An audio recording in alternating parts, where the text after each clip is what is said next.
En RDC, 10 jours après l'annonce d'une nouvelle épidémie d'Ebola, les autorités prennent de nouvelles mesures pour tenter de freiner la propagation de la maladie.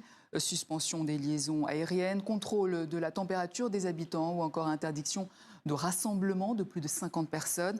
Les mesures sont de plus en plus restrictives, mais sur place, les moyens restent dérisoires. Timothée Marouzé, Arros Gaylord Longo. Sous escorte de l'armée, les ambulances tentent de se frayer un chemin. Elles transportent le cercueil d'une victime d'Ebola. L'enterrement a lieu sous très haute protection sanitaire. Les corps des victimes décédées sont encore très contagieux. Nous sommes dans la province reculée de l'Ituri, dans le nord-est du pays.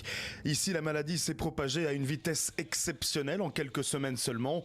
Dans cette église de Bunia, lavage des mains obligatoire avant d'entrer et port du masque fortement recommandé. Nous exigeons les cache-nez, la distanciation et puis la salutation. Maintenant, ça ne salit pas à la main comme ça. Bon, ce ne sont que des gestes polis, et puis à distance. Et puis on se lave les mains constamment. Même si tu étais à l'extérieur, tu sors un peu, tu entres, tu te laves les mains. Dans l'eau, on a trempé les chlores. Les fidèles oscillent entre peur et déni, tous prient pour ne pas être contaminés. On se lave les mains pour se protéger et protéger les autres, car l'épidémie se propage et les gens meurent. Nous devons prendre des mesures de prudence pour se protéger. Car les cas s'accumulent et ne sont pas forcément détectés, faute de moyens, alerte ce coordinateur de Médecins sans frontières. Aujourd'hui, les capacités de tester les gens est extrêmement limitées. Donc les données qu'on a sont elles aussi limitées.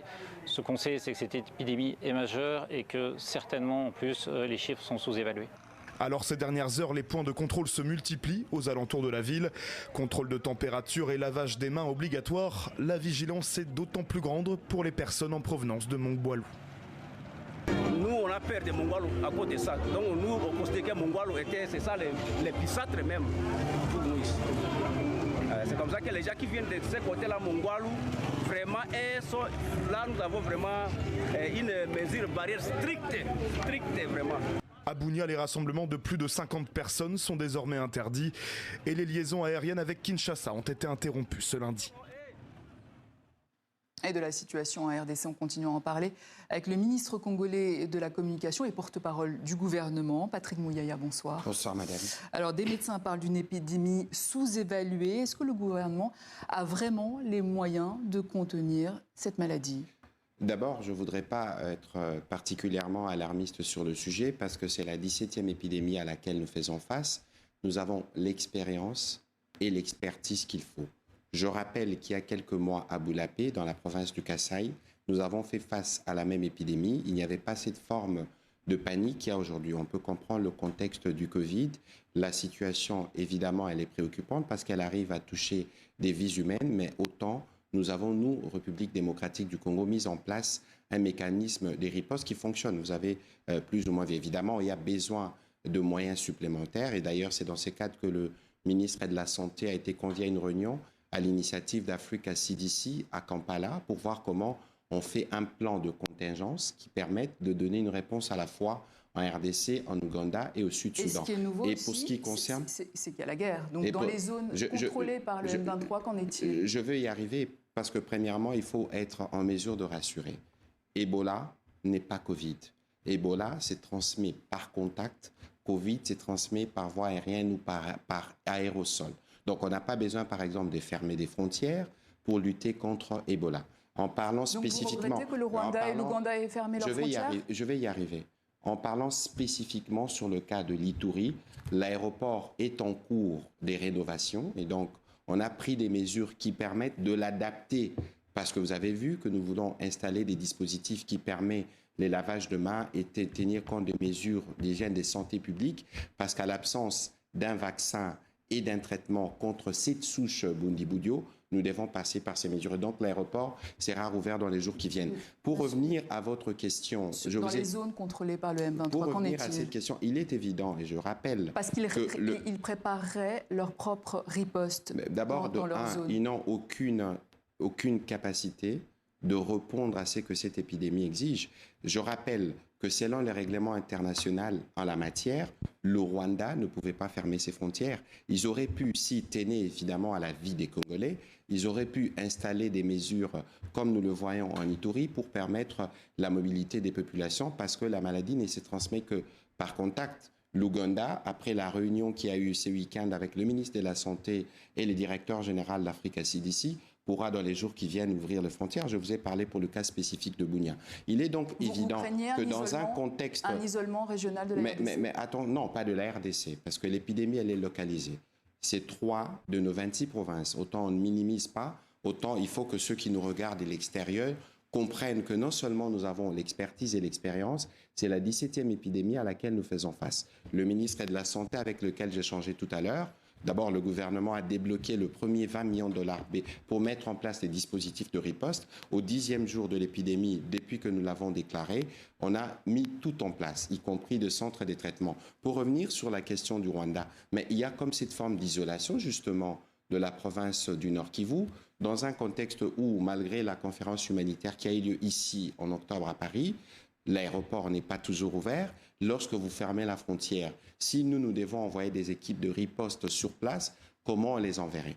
Et donc, pour nous, la meilleure stratégie qui nous permette d'avoir une riposte efficace à Goma, c'est le retrait des troupes rwandaises et l'écartement de ces supplétifs dans la gestion de cette épidémie parce qu'ils n'en ont aucune expérience et sûrement pas la volonté qu'il faut pour prendre en charge cette épidémie telle qu'elle devrait être. Par rapport à cette guerre qui continue dans l'Est, donc, ce week-end, plusieurs frappes de drones ont secoué des zones contrôlées par la FCM23 dans les Kivu, mais aussi des positions gouvernementales à Kisangani. Est-ce que ça veut dire, Monsieur le Ministre, que cette situation sanitaire mériterait une trêve militaire? Bon, écoutez, je ne veux pas rentrer dans l'idée de la trêve parce qu'il faut avoir un cessez-le-feu que les uns les autres respectent. C'est que nous observons ce que nous avons signé à Washington, le Rwanda ne respectant pas ses engagements. C'est pour ça que les Américains ont pris des sanctions.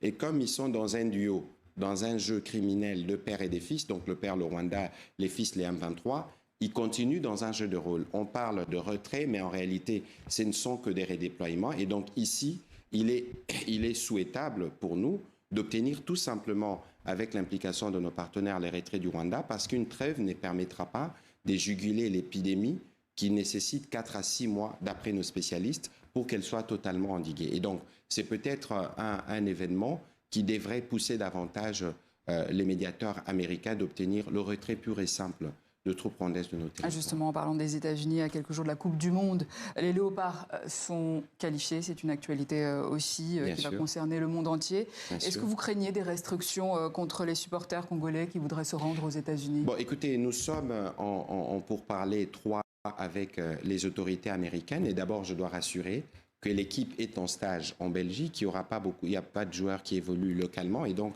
il n'y a pas d'inquiétude. Nos joueurs pourront calmement aller aux États-Unis pour participer à cette Coupe du Monde.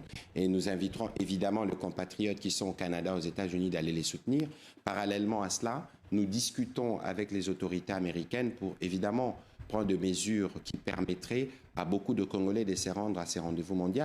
Et n'oubliez pas que nous, dans notre stratégie, madame, nous avons une communication transparente. Et je crois que personne, en tout cas dans les milieux sanitaires mondiaux, ne conteste à la République démocratique du Congo l'expérience et l'expertise en matière de la gestion de cette épidémie. Si nous obtenons de moyens supplémentaires, comme beaucoup l'ont dit aujourd'hui au cours de la réunion, qui a notamment réuni les chefs d'État sud-africains et les experts en la matière, nous pourrons avoir davantage de moyens pour nous permettre non seulement de circonscrire l'épidémie, mais de faire une plus grande surveillance. Et d'ailleurs, on doit s'attendre à ce que dans le jour qui vienne, on annonce encore plus de nombre de cas contacts ou des cas suspects. Ce n'est que de cette manière qu'on pourra avoir un tableau général qui nous permettra de trouver des solutions et les traitements qu'il faut et d'appliquer les protocoles qu'il faut pour nous assurer que les virus ne se transmettent. Dans ce contexte sanitaire que sur le plan politique, Monsieur le ministre, l'UDPS lance la coalition C4 contre la coalition de l'opposition C64 pour mobiliser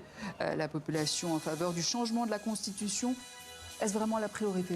Bon, écoutez, la priorité du gouvernement, pour le moment, c'est évidemment la question à laquelle j'ai répondu sur l'épidémie d'Ebola. Et que par la suite, vous savez, sur la question de la Constitution, les débats politiques ont toujours lieu. Et ces débats-là, je pense qu'ils doivent d'abord être dépersonnalisés et être vus sur la manière dont peut rendre l'État plus efficace, sur les mécanismes qui rendent l'État plus efficace. Au risque d'une autre crise politique. Bon, écoutez, de toute évidence, nous, comme gouvernement, nous avons l'urgence de régler la situation dans l'Est parce que même, y compris sur ces débats sur la Constitution, nos populations des Goma et des Bukavu ont un avis à donner.